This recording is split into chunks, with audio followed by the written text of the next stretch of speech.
하나님 나라 백성은 범사에 감사하며 삽니다 라고 하는 말씀을 전해드리도록 하겠습니다. 우리 현대인들은 좋은 환경과 그리고 물질의 풍요로움 속에 살아가면서도 항상 원망과 불평이 가득 차 있습니다. 그리고 이 원망과 불평이 우리 사회에 좋지 않은 결과를 가져오고 있습니다. 대부분의 사회의 여러 가지 문제는 불평하는 사람들에 의해서 생기고 있습니다. 사랑하는 여러분, 오늘은 맥주 감사주일입니다. 하나님께서는 이스라엘 백성을 애굽 땅에서 구원해 내신 이후에 그들에게 맥추절 혹은 칠칠절을 지키라고 말씀을 하셨습니다. 이 말씀은 오늘 저와 여러분에게는 구원받은 하나님 나라 백성으로서 우리가 지켜야 할 말씀인데, 그것은 범사에 감사하라 라고 하는 말씀인 것입니다. 구약에서의 감사는 대부분 이 구원하심, 그리고 보호하심, 인도하심, 그리고 물질적인 복을 받은 것에 대하여 감사하라 이렇게 말씀을 했습니다. 그러나 신약에 와서는 이제 우리 하나님께서는 아예 범사에 감사해라, 범사의 모든 일에 감사하여라 이렇게 말씀을 하신 것입니다. 오늘 저는 감사에 대한 말씀을 여러분들에게 전하고 감사하라고 하는 말씀을 전하게 될 터인데, 지금 어떤 분들은 목사님, 아무리 생각해 보아도 저 감사할 제목이 없는 것 같은데요, 요즘 장마통에 무더위에 매사에 짜증나고 불평스럽고 원망스러운 일들까지 겹쳐서 너무너무 힘든 상황인데 감사할 제목이 뭐가 있을까요? 이렇게 반문하시는 분들도 계실지 모르겠습니다. 또 인생을 질병과 그리고 고난 가운데서 살아가시는 분들 또한 감사의 제목을 찾아내서 감사한다라고 하는 것은 하나님의 은혜 아니면 쉽지 않을 것 같습니다. 그럼에도 불구하고 우리 하나님께서는 오늘 말씀을 통하여 범사에 감사하라 이렇게 우리에게 말씀을 하시는 것입니다. 여러분, 우리가 감사한다라고 할 때 어떤 분들이 이렇게 생각합니다. 지금보다 더 건강해지면 그때는 감사할 수 있을 것 같습니다. 또 어떤 분들은 더 좋은 환경에서 산다면 감사가 될 것 같습니다. 지금보다 더 풍요로운 삶 속에서 넉넉함을 누리며 살아간다면 감사할 수 있겠습니다. 이렇게 말하는 분들도 있고, 또 어떤 분들은 남편이나 아내가 내가 원하는 사람으로 변해야 감사가 되지 않겠습니까? 아무리 기다려보고 아무리 잔소리를 해보고 아무리 지금까지 참아보아도 이 인간이, 이 원수가 변하지 않는데 하나님 앞에서 무슨 감사의 제목이 있어요? 이런 분들도 더러는 있을 수 있습니다. 사랑하는 여러분, 오늘 우리는 하나님의 말씀에 따라서 범사에 감사할 수 있는데 어떻게 우리가 이 말씀을 따라 범사에 감사하며 살 수 있을까요? 첫째는 먼저 내 마음의 생각을 바꾸시기를 바랍니다. 마음의 생각을 바꾸지 않는 한 절대로 범사에 감사할 수가 없어요. 빌립보서 4장 6절부터 7절 말씀을 보면 범사에 감사함으로 기도하라고 말씀을 하시지요. 그러면 그리스도의 평강이 너희 마음을 주장하게 될 것이다. 그리고 너희 마음과 생각도 지켜주실 것이다. 이런 말씀이 나와요. 그러면 감사기도, 평강, 마음, 생각 다 이게 연결되어져 있다는 것을, 서로가 상관관계를 가지고 있다는 것을 알 수 있습니다. 무슨 얘기인가 하면 내 마음의 생각을 바꾸면 평안이 찾아오고 감사가 넘치게 될 것이다. 무슨 얘기인가 하면 사고의 전환이 먼저 일어나야 범사에 감사할 수가 있는데, 이 사고의 전환이라고 하는 것은 이런 겁니다. 내가 고정적으로 생각해 오던 방식을 변화시켜 다른 방향으로 그 문제를 바라보고 분석하는 것을 사고의 전환이라고 그러는 것입니다.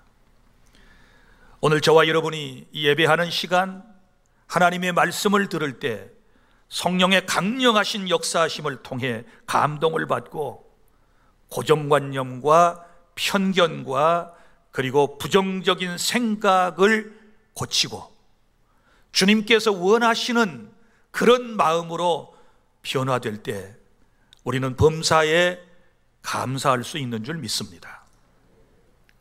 자, 예를 들어서 이렇게 한번 생각해 보겠습니다. 저는 목사입니다. 어려서부터 그리고 수십 년 동안 이 강단에서 설교하고 그리고 여러 성도들의 모습을 멀리서 혹은 가깝게 저는 볼 수가 있습니다. 자, 그런데 여러 부류의 사람들이 있거든요. 어떤 사람은 말이 참 많아요. 교회는 말이 많은 곳이에요. 이 말이 많은 사람을 보면 여러분 너무너무 힘들지요. 그렇지 않습니까? 특별히 부부가 나이가 들어가면서 남편이 50 중반, 60 넘고 70 되면 그렇게 말수가 없던 남편이 동네 아주머니들하고 쉽게 친해져요. 집에서는 말수가 없는 양반이 쓰레기 버리러 갔다가 만난 동네 아줌마하고 그렇게 다정스럽게 얘기를 하는 모습을 보면 부인이 속이 뒤집어지는 거예요. 예전하고 달라졌어요. 어디 가서든지 어떤 부인이든지 누구든지 동네 사람 어디 가서든지 만나면 금방 대화가 되고 막 말을 열심히 잘하는 그런 모습을 보면 부인들은 화가 난다고 그래요. 반대로 집에서는 생콩하고 만날 남편 트집 잡고 이렇게 하세요 저렇게 하세요 막 하던 부인이 남의 남편한테는, 남의 남자한테는 너무너무 부드러워. 그렇게 말을 조리 있게 이쁘게 은쟁반에 굴러가는 옥구슬처럼 말을 너무 예쁘게 하는 그런 모습을 또 남편들이 보면 나한테나 잘하지 이런 마음이 생긴다고 그래요. 자, 그러면 이렇게 말이 많아지고 늘어가는 사람에 대해서 우리가 부정적으로만 생각할 것이 아니고 사고를 전환하면 이렇게 말할 수 있어요. 야, 내 안에 내 남편 사교성이 있구나. 그래, 사회생활에 사교성이 최고지. 인간은 사회적 동물이니까 사교성이 있어야 사람이 되는 거지. 이렇게 생각하면 마음이 좀 가벼워져요. 또 아주 고집이 센 사람이 있어요. 목사가 제일 힘든 사람이 고집 센 사람이에요. 황소고집이에요. 아무리 설교를 해도 아예 들을 생각을 안 하고 자기 방식대로 자기가 좋아하는 것을 계속 고집하면서 황소처럼 코를 씩씩 불고 다니면서 아주 이런 분들이 있어요. 부정적으로 보면 얄밉지요. 그런데 생각을 딱 바꿔봐요. 아하, 주관과 소신이 뚜렷한 분이구나. 이렇게 생각을 하면 이해가 돼요. 또 어떤 사람은요, 아주 얄미운 사람이 있어요. 아주 아부를 잘해요. 누구하고 말을 할 때도 저처럼 이렇게 대면하고 소리 또렷하게 크게 하는 게 아니라 꼭 옆에 붙어가지고 귀에다 대고 속닥 속닥 막 이러는 거예요. 그 모습을 보면 얄미워요. 그러면 생각을 바꿔봐요. 그거 아무나 할 수 있는 줄 아세요? 아, 애교가 있구나. 애교가 만점이구나. 이렇게 생각을 좀 하면 안 되겠어요? 또 살다 보면 무슨 모임에 가면 교회 안에서도 이 일 저 일에 설치는 사람이 있어. 요즘 통장 모집한다고 프랑카드 붙었던데 거기도 한번 지원하면 딱 붙을 것 같아. 아주 어디 가서든지 설치고 대장 노릇하려고 그러고 죄송해요, 말패를 딱 잡고 자기가 주도적으로 뭘 다 이끌어 가야 한다라고 생각하는 이런 사람들이 있어요. 얌전한 사람들이 볼 때, 점잖은 사람이 볼 때는 이것도 얄미운 거예요. 그렇죠. 그런데 바꿔서 생각을 해봐요. 아하, 매사에 적극성이 있는 사람이구나. 참 좋은 성품을 가졌네. 사람이 먹고 살려면 이 험악한 세상에 저래야 먹고 살지. 이렇게 생각을 하면 이해가 저는 되더라고요. 그리고 통장 프랑카드 떼기 전에 빨리 가봐요. 통장 모집에 틀림없이 될 수도 있을 거예요. 또 아주 게으른 사람을 볼 때 어때요? 참 한숨이 나와요. 이 게으른 사람은요, 늘보야 늘보. 뭘 뛰어다니면서 한 적이 없어요.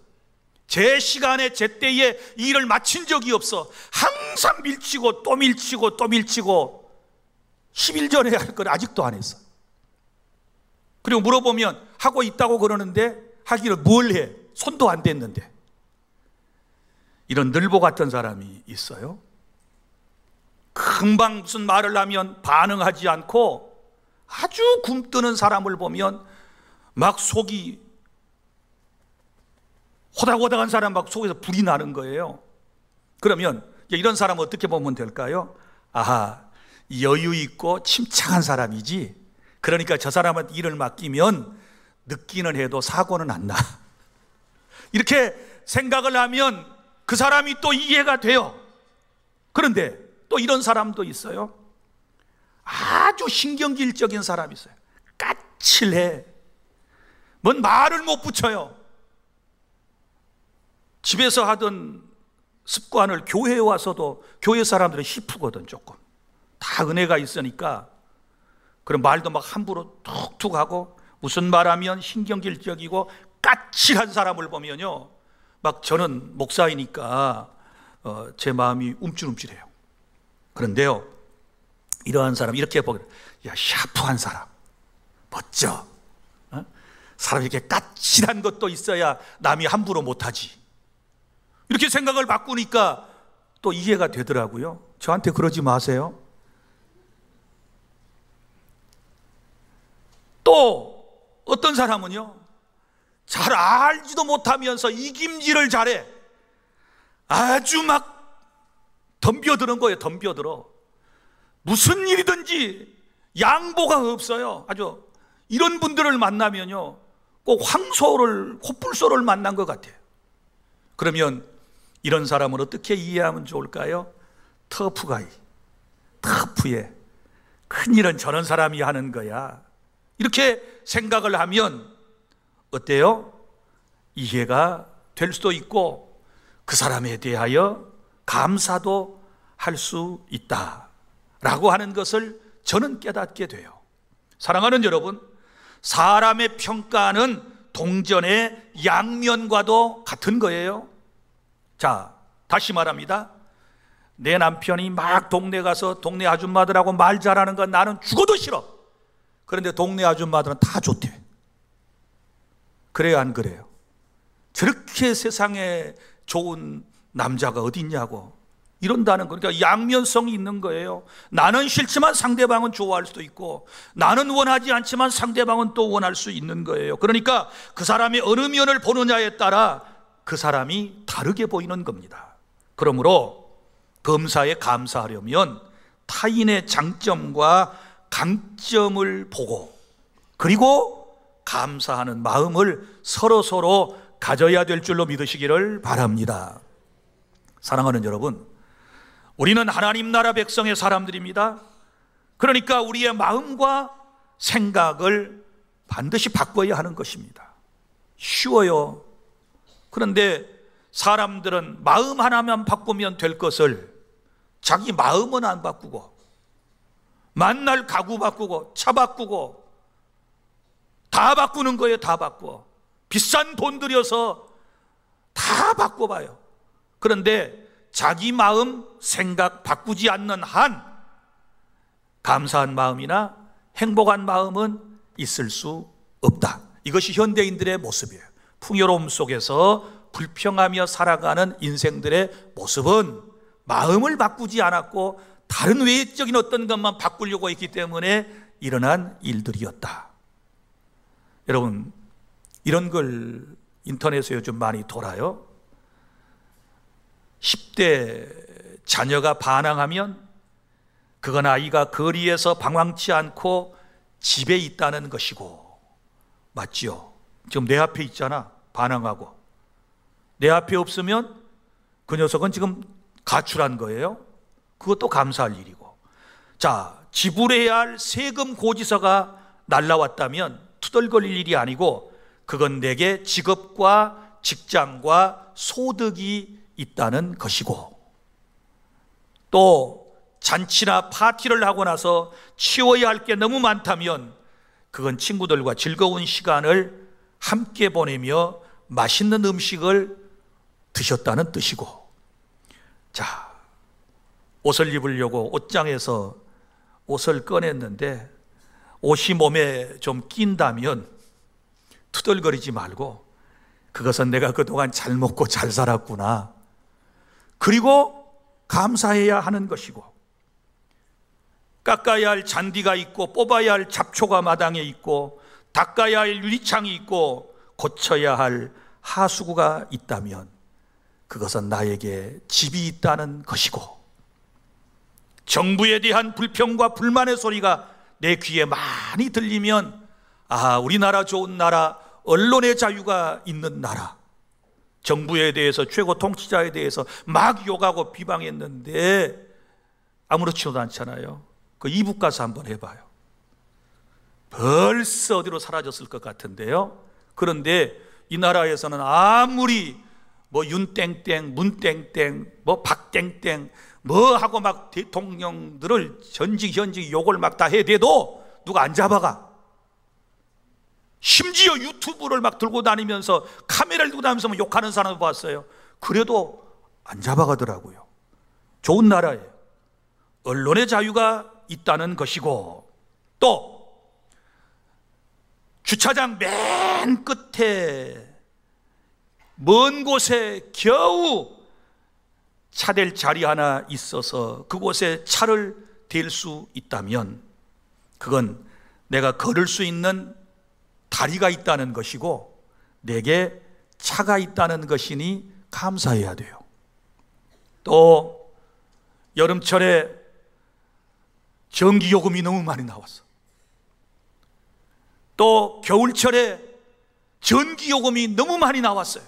그러면 여름철에 전기요금이 많이 나온 것은 내가 에어컨을 틀고 시원한 데서 살았다는 이야기고, 겨울에 난방기가 많이 나왔다는 것은 내가 따뜻하게 살았구나 생각하고 감사하면 될 것을. 우리 찬양대 정말 잘하는데 가끔 찬양대에서 삑소리가 날 때 있거든요. 그러면 뭐 저래? 연습 좀 제대로 해갖고 하지. 엉터리 찬양이 영 귀에 거슬린다면 내가 들을 수 있는 귀가 있는 것을 감사하고, 집에 갔더니 세탁하고 다름질을 해야 할 일들이 너무 산더미처럼 쌓여 있다면 짜증낼 일이 아니고, 그건 우리 식구들에게 입을 옷이 많고 내게 옷이 많다는 증거니 그것도 감사해야 할 것이고, 또 내 몸이 온몸이 뻐근하고 피곤하다면 그것은 내가 직장이 있고 할 일이 있어서 열심히 일했다는 증거이고, 이른 새벽 시끄러운 소리에 잠을 깼다면 그건 내가 아직도 살아있다는 것이니 감사해야 하고, 컴퓨터를 열면 이메일이 쏟아지고 핸드폰을 켜면 SNS와 카톡에서 계속 까똑하고 막 무슨 메시지가 들어오는 것은 나를 알고 있는 사람이 많다는 것이고, 그만큼 나를 생각해서 이것을 보내는 사람이 많다는 걸 생각하면 그것도 감사할 일이 되는 것인데, 우리는 이런 일 저런 일 부정적인 생각만 가지고 모든 것을 바라보니 다 한심스럽고 원망스럽고 불평스러운 것들이 아니었나를 깊이 생각해 보시기를 바랍니다. 마음속에 나도 모르게 일어나는 불평과 불만들 바꾸어 생각해 보면 또한 감사할 일이라는 것을 우리는 깨닫지 못하고 살아가기에, 우리 주님께서는 범사에 감사하려면 네 생각부터 바꿔라, 너의 마음부터 바꿔야 한다 라고 주께서 말씀하시기 때문에 우리는 주님의 마음, 이 귀한 마음으로 바꾸어서 범사에 감사하는 저와 여러분이 될 수 있기를 바랍니다. 둘째로, 하나님 나라 백성은 모든 상황에서 언제든지 감사하며 살아가는 것입니다. 여러분, 대부분의 사람들도 다 감사할 수 있어요. 예수님을 믿지 않는 사람들도 얼마든지 감사하고 감사하다는 말을 요즘은 표현하고 살아가고 있습니다.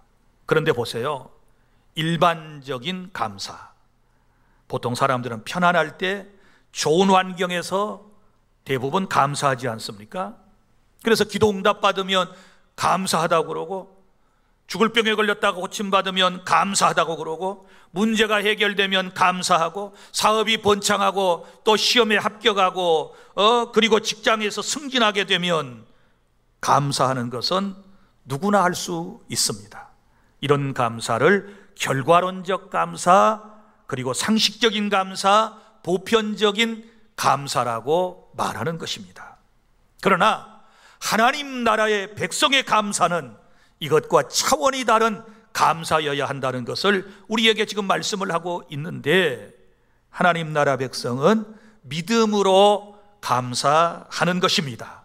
무슨 얘기인가 하면, 내 병이 낫지 않았고 내 소원이 이루어지지 않았고 가진 것이 없고 고난과 역경 가운데 날마다 하루하루를 겨우겨우 살아간다 할지라도 우리는 감사할 수 있어야 되는데, 실제 그런 사람이 있어서 제가 소개를 해드릴게요. 자, 우리 구약성경 하박국 3장 17절부터 18절까지 여러분이 잘 아는 한 사람이 나오는데, 이 사람은 하박국이라고 하는 사람입니다. 자, 17절 제가 낭독할 테니까 여기에 못하며 없으며 하는 것에 동그라미를 한번 쳐보시기를 바랍니다. 비록 무화과 나무가 무성하지 못하며 포도나무의 열매가 없으며 감람나무에 소출이 없으며 밭에 먹을 것이 없으며 우리의 양이 없으며 외양간에 소가 없을지라도, 그럼에도 불구하고 이런 뜻이거든요. 자, 몇 개가 없어요? 5개요, 6개요? 5개? 6개? 이러다 싸움질 나겠네 또. 자, 못하며 없으며까지 합하면 6개일 거예요. 그런데 이 사람은요, 지금 없는데 여러 가지 상황이 좀 좋지 않은데도 불구하고 이제 감사를 시작하는 게 18절에 나와요. 자, 누구에게 감사하는가? 나는 여호와로 말미암아 즐거워하며. 자, 누구 때문에 감사하느냐? 여호와로 인하여, 하나님 때문에, 하나님을 믿기 때문에 감사한다는 거예요. 그럼 구체적으로 그것은 무엇입니까? 무엇 때문에 하나님을 믿는 이 사람이 하나님이 자기에게 베풀어 주신 무엇 때문에 기뻐하고 즐거워하고 감사하고 있습니까? 나의 구원의 하나님으로 말미암아 기뻐하리로다. 할렐루야. 무슨 얘기예요? 나를 구원해 주신 그 은총에 대한 감사.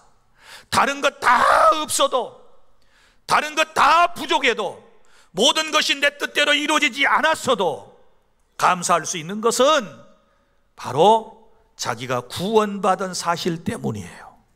할렐루야. 이것이 범사에 감사하는 것의 기초가 되는 것입니다. 이처럼 우리는 어떤 상황에서도 하나님께 감사하는 이 멋진 신앙을 이제부터 가지고 사실 수 있기를 바랍니다. 바울과 실라도 그랬습니다. 감옥에서 감사했더니 묶였던 것이 풀리고 옥문이 열려졌고 그들은 감옥에서부터 유유히 나올 수 있었습니다. 오늘은 감사절이니까 제가 안 하던 얘기를 좀 하겠어요. 유대교의 랍비는 유대교의 성경을 가르치는 선생을 말해요. 랍비가 강아지 2마리와 함께 낙타를 타고 여행을 떠났습니다. 요즘 강아지들 신세가 좋대요. 종합검진도 받고요. 이분들께서 아주 미용실에도 한 번씩 가면 저보다 더 비싼 돈을 내고 커트도 하고 그러더라고요. 아주 요즘 개팔자가 상팔자예요. 죽어도요, 아무데나 묻으면 사체 유기로 걸려요. 그래서 개 장례식장에 가서 장례를 치르는데 제가 듣기로는 100만 원 이상씩 다 든대요. 그런데 세상에 낙타 2마리, 낙타리 1마리와 개 2마리를 가지고 여행을 떠났는데 세상에 인가가 없는 곳에 천막을 치고 잠을 자고 일어났는데 이 개 2마리가 없어져 버린 거예요. 그 귀한 개가 밤에 늑대가 앙 하고 물어간 거예요. 그래도 이 랍비는 감사합니다 하고 기도했어요. 다음날 하룻밤을 잤는데 이번에는 낙타가 없어졌습니다. 세상에 도둑놈들이 와서 저녁에 낙타를 끌고 간 것입니다. 이 랍비는 또 눈을 찔끔 감고 감사합니다 그랬어요. 그 다음날 천막을 치고 잠을 자고 있는데 갑자기 그날따라 세차게 불어오더니 텐트가 넘어지면서 텐트에 깔려가지고 겨우겨우 잠을 자고 일어나서 텐트 주위를 살폈더니 세상에 온통 사람 발자국이었습니다. 조금 걸어가다가 마을에 들어가니 길바닥에 시체가 즐비했습니다. 사람들에게 물어보았더니 어젯밤에 강도떼가 몰려와서 사람들을 죽이고 모든 것을 다 빼앗아 갔다고 그랬습니다. 그때 랍비는 하나님께 감사했습니다. 하나님, 만약에 강아지 2마리가 있었다면 강도떼가 지나갈 때 이 강아지들이 멍멍멍 하고 짖었을 터인데, 그러면 내가 여기 있는 거 발각돼서 강도에게 죽었을 터인데 감사합니다.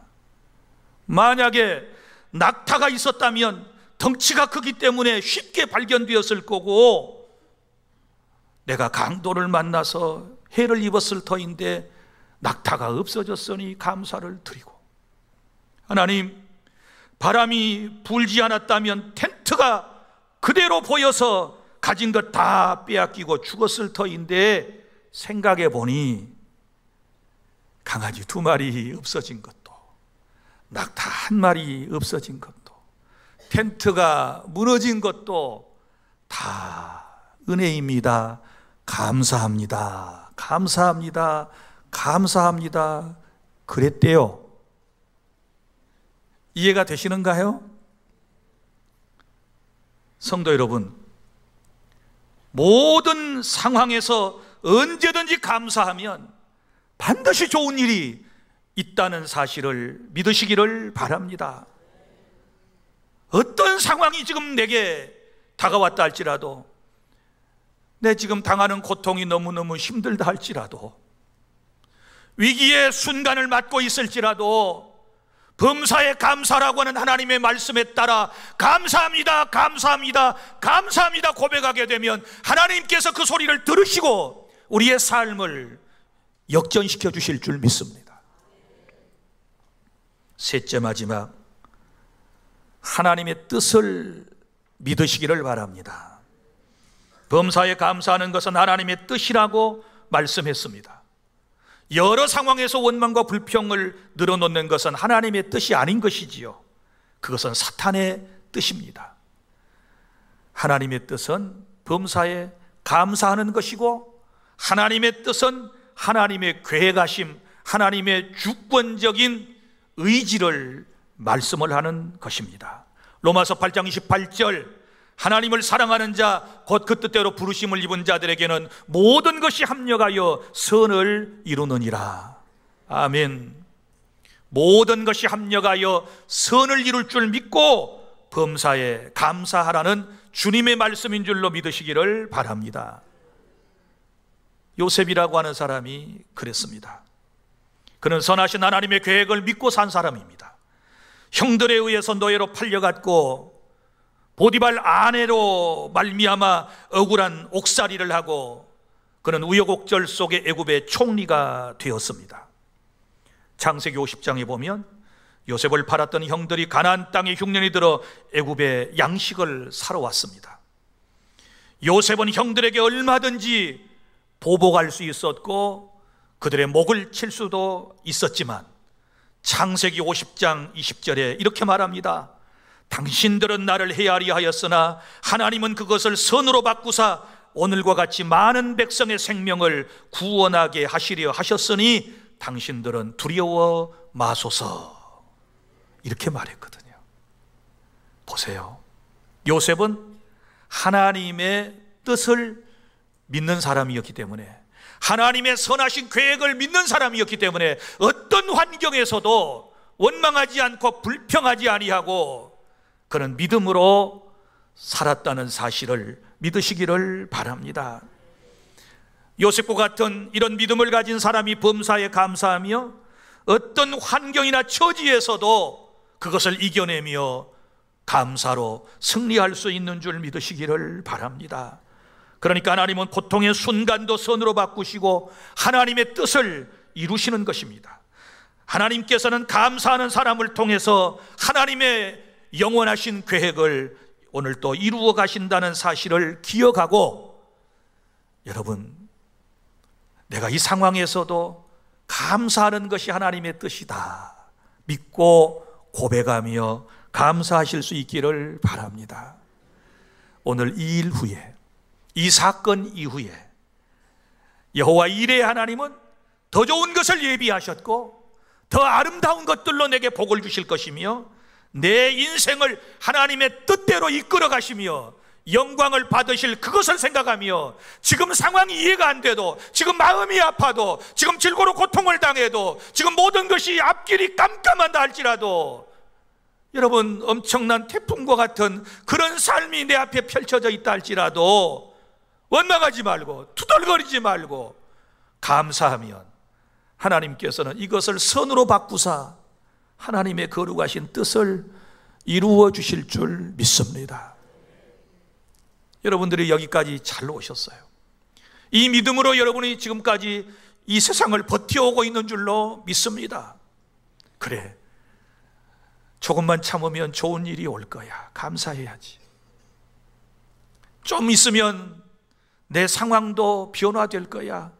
그래, 감사해야지. 그리고 여기까지 오셨어요. 선하신 하나님은 나에게 예비하신 뜻이 있으셔. 그것을 나에게 이루어 주실 거야. 그런 믿음 가지고 여기까지 오신 여러분들을 축복합니다. 하나님께서는 그 모든 여러분의 형편과 사정을 다 아시고 범사에 감사하며 살아가는 그 눈물겨운 삶을 보시고 우리 하나님께서는 더 큰 은총을 베풀어 주실 줄 믿습니다. 말씀을 맺습니다. 저와 여러분은 하나님 나라 백성입니다. 이 세상에 속한 사람들과는 다른 삶을 살아야 하고 다른 차원 높은 감사의 삶을 살아야 하는 것입니다. 하나님의 뜻은 범사에 감사하며 살아가는 것입니다. 감사할 제목을 찾아내려고 주변에 있는 그 환경이나 이런 건 먼저 바꾸려고 하지 말고 먼저 내 마음을, 내 생각을 먼저 바꾸시기를 바랍니다. 부정적인 마음의 생각을 긍정적 생각으로 바꾸어서 세상을 바라보고 감사하시기를 바랍니다. 모든 상황에서 언제든지 선하신 하나님의 계획, 하나님의 뜻을 믿고 감사하며 살아갈 여러분들의 삶 속에 주의 은총이 영원히 함께 하시기를 바랍니다. 기도하겠습니다.